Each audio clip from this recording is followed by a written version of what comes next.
big fan of your work previously and up into The Thank you. Passenger. I love everything you've been putting out the past few years. Congrats on it and all the buzz upon its release. Thank you so much. I'm glad to hear that you're excited about it. Yeah, no, it's a great film, great job. Something change of pace. I went in completely blind. Didn't even look at the press kit materials. I just went in blind. Nice. But I just want to get started with talking about the script, just because I'm a writer myself. Yeah. How did this script land in front of you? Because I know correct me if I'm wrong, it's written by somebody else. Yeah, it's written by Jack Stanley, he's a writer that I had read some of his stuff before, and always really liked what I'd read. And these Blumhouse films, they get made, there's a sort of a specific scope and sort of production model that they follow for the streaming movies. And so, you sort of have to find scripts that work within that production model. And we had talked, I had done Midnight Kiss with them for Into the Dark, and we had talked about doing something else again and just couldn't find the right thing. And I was kind of like, would you be open if I went out and found a script that sort of worked, within that, your model?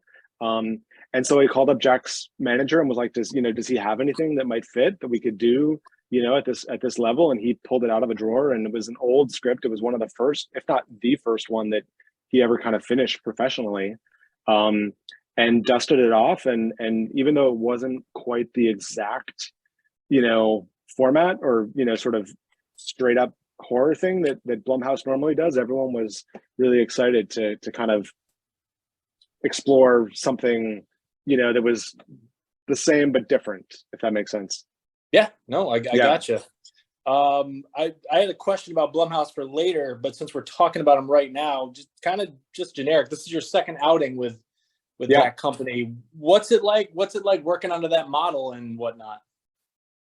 I mean, it's kind of great because they're genre fans, like I am, like the audience for the movies. So, there's a real kind of enthusiasm for the types of stories that I like to tell. And I mean, of course, on this one, like, on Midnight Kiss, that wasn't all came together really quickly and sort of last minute. And it was a crazy situation. And so coming back to do this one, it was kind of nice to like have a shorthand with them and have a sort of a really great established way of communicating and just kind of understanding that we were all on the same page from the beginning. That's really valuable. But they're incredibly supportive. I mean, they weren't trying to make it into something that it wasn't, which I really appreciated. I mean, that was a conversation that came up early and often, like, okay, like, let's, this is not a straight up horror movie. Like, we're not going to try to turn it into one. Right. And, everyone was very much on board with embracing the, what we all fell in love with about the script. Yeah, definitely. So just in watching the movie, the dialogue between these two characters struck me as there was a lot being said between the lines. I mean, that's just my perspective. But as the director and you approaching this material, what messages and themes did you want to bring to the surface of the story without giving anything away, of course? Yeah, I mean, I think that, when I read the script the first time, what I fell in love with was the kind of messed up relationship that develops between these two guys. And, I found myself 3/4 of the way through the script, like rooting, like not rooting for Benson, but kind of like I found myself like I really liked this guy and I wanted him to be okay. And even though he's done at that point horrible things, like I thought that was really interesting that, someone who has done something so awful can still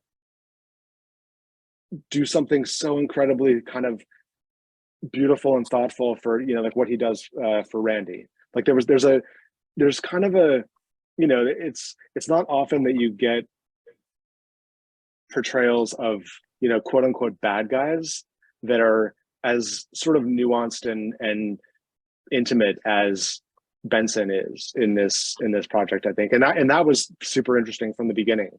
There's a lot of talking back and forth between them. And so we spent a lot of time talking about like, what's not being said, what are the silences saying, like what needs to be said and what doesn't need to be said.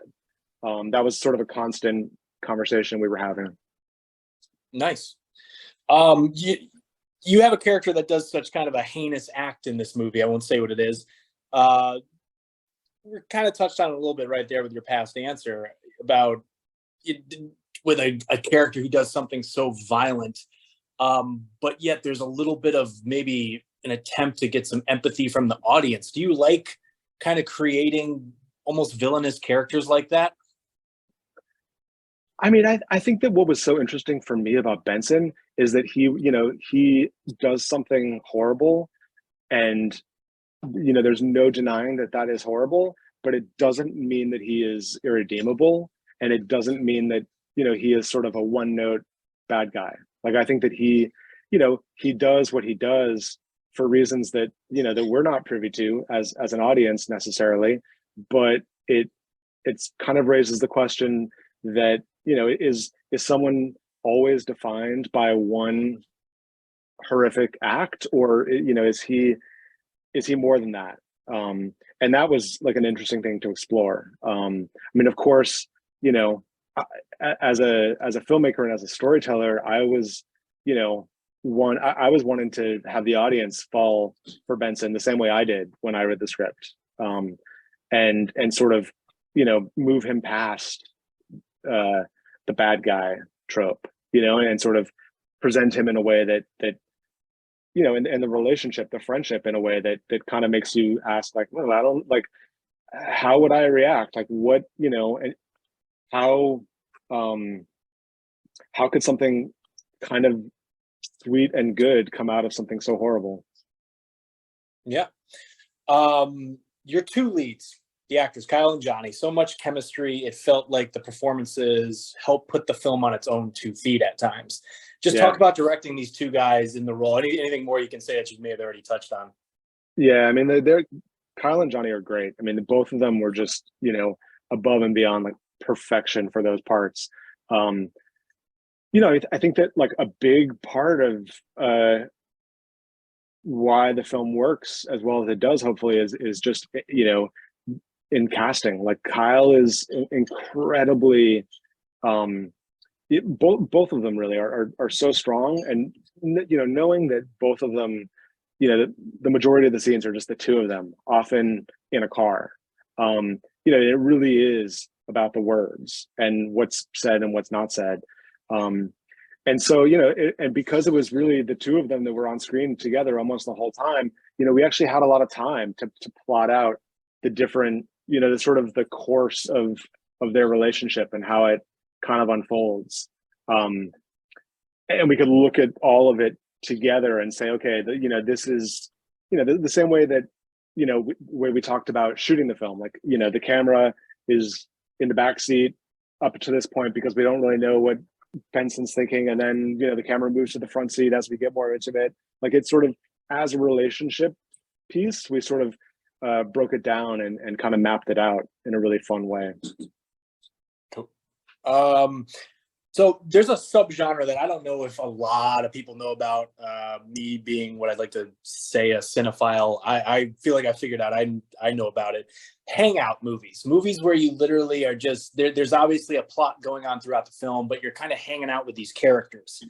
I kind of got that vibe from The Passenger. You're just kind of with them for a while. Yeah. So like, is that kind of what you were going for? You just like, despite the violent acts in the beginning of the movie and woven throughout it, did you just want to have the audience hang out with these guys for 90 minutes?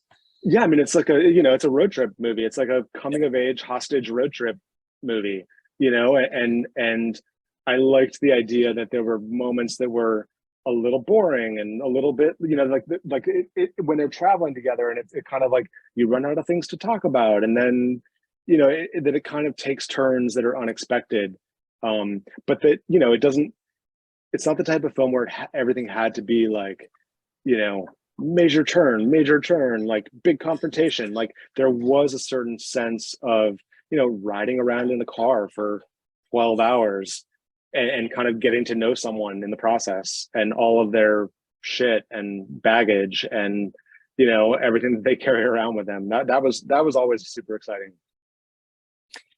Yeah. You did mention it's a coming of age hostage road trip, which when I saw that on the press kit, I thought it was really interesting. I completely get that, but just for the audience, I understand the road trip side of it. That's probably Yeah. hostage road trip, but for the audience and the listeners, the readers of this coming of age, how does that play into it? Well, I think that at the heart of Benson and Randy's relationship, both of Benson kind of helps Randy deal with some stuff that he would not be dealing with if he was on his own and if he wasn't sort of forced into this sort of pressure cooker with Benson. And so and I think that it's a lot of stuff that he's been hanging on to since he was a kid, and the stuff that you avoid and that kind of shapes who you are without you realizing it. And if you let it go long enough, it kind of calcifies and becomes part of you. And I think that was something that was always interesting about Benson and Randy, was that Benson wasn't content to let Randy just be as he was. He was like, no, I want to shine a light on this, and I want to force you to do some things that make you uncomfortable. And I think that's, an element of sort of coming of age stories that I've always really loved, is that sort of, it's less sort of kind of wistful and thoughtful and more confrontational in a way. Mm-hmm. Interesting. So in closing, what do you want audience to take away from a film like this when they see it? Hopefully I want them to, sort of be caught up in this friendship and this idea that, someone doing something bad doesn't make them, negate them as a person. It's sort of,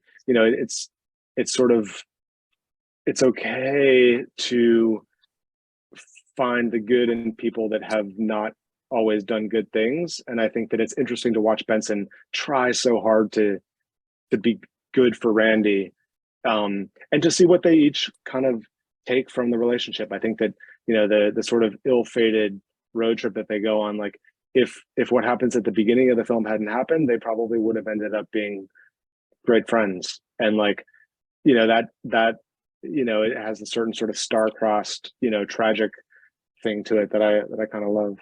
But I mean, I hope that they just fall in love with Randy and Benson and their friendship. Yeah, it definitely has a very thrilling third act that takes a really interesting shift that I enjoyed a lot. Good.